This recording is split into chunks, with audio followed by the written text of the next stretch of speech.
Shalom, selamat pagi adik-adik semuanya. Pagi ini kita akan merenungkan firman Tuhan dari 2 Korintus 8 ayat 1-15. Namun sebelum itu, mari kita bersatu dalam doa. Tuhan Yesus yang baik, terima kasih buat kasih anugerah-Mu dalam kehidupan kami. Dan saat ini Tuhan, kami mau merenungkan firman-Mu. Tuhan tolong kami, Tuhan buka hati kami, pikiran kami, telinga kami, agar kami bisa merenungkan firman Tuhan. Terima kasih Yesus, ampuni segala dosa kami. Amin. Pagi ini Kakak Syukur akan memberikan tema bagi kita, yaitu memberi dengan sukacita. 2 Korintus pasal 8 ayat 1-15, dan di sini Kakak Syukur membacakan ayatnya yang ke-12 saja ya. Sebab jika kamu rela untuk memberi, pemberianmu akan diterima berdasarkan apa yang ada padamu, bukan berdasarkan apa yang tidak ada padamu.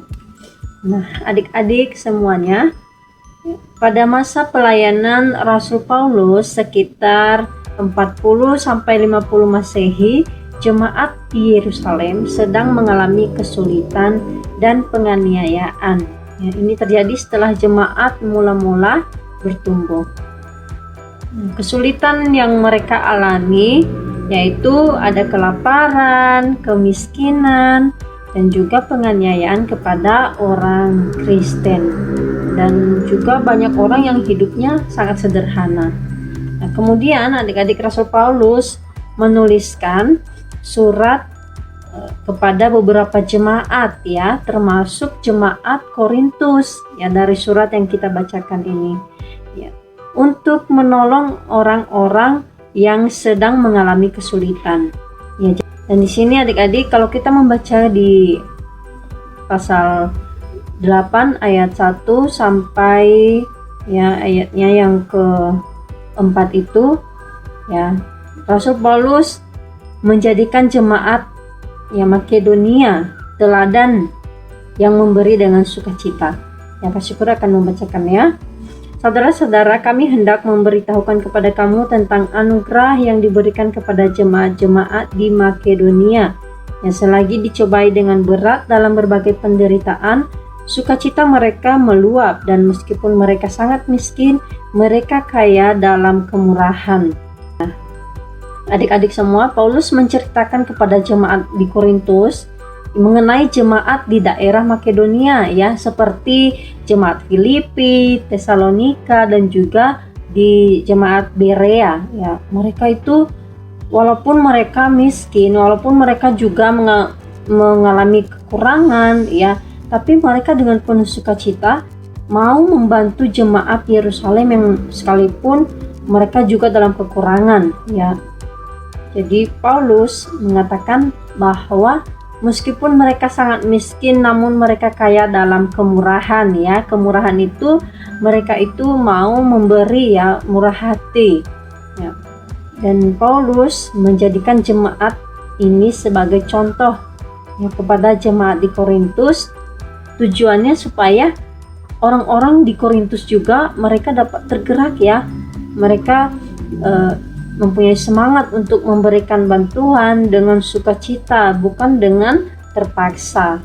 Nah, Rasul Paulus juga ingin mengajak adik-adik semuanya untuk berbagi kepada teman ya yang membutuhkan.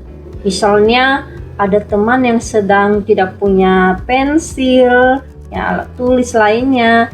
Cara kita menolongnya adalah memberikan pinjaman ya, meminjamkan pensil, pulpen, atau apapun yang mungkin sedang dibutuhkan oleh teman kita ya. Dan jika ada teman yang mungkin tidak punya makanan ya, kalau misalnya di sekolah ya, kita bisa berbagi makanan kepada teman kita. Berbagi kepada teman mungkin sangat sulit ya, kalau misalkan kebutuhan atau keadaan kita juga kekurangan. Tetapi adik-adik, kita belajar ya, bagaimana dalam hal memberi itu kita memberikan dengan sukacita ya. Memberi bukan soal kaya atau miskin, tetapi soal hati yang mengasihi Tuhan dan sesama. Ya, jadi kita memberi itu karena kita itu mengasihi Tuhan dan juga mengasihi sesama. Jadi teladan memberi, selain di jemaat Makedonia, ada teladan yang paling baik ya yang dituliskan oleh Rasul Paulus di sini. Kalau kita membacakan di ayat 9 ya, karena kamu telah mengenal anugerah Tuhan kita Yesus Kristus, bahwa sekalipun ia kaya, oleh karena kamu ia menjadi miskin, supaya kamu menjadi kaya oleh karena kemiskinannya. Ya, jadi contoh teladan yang paling sempurna yang dituliskan oleh Rasul Paulus di sini adalah Tuhan Yesus ya. Ini adalah teladan yang sesungguhnya.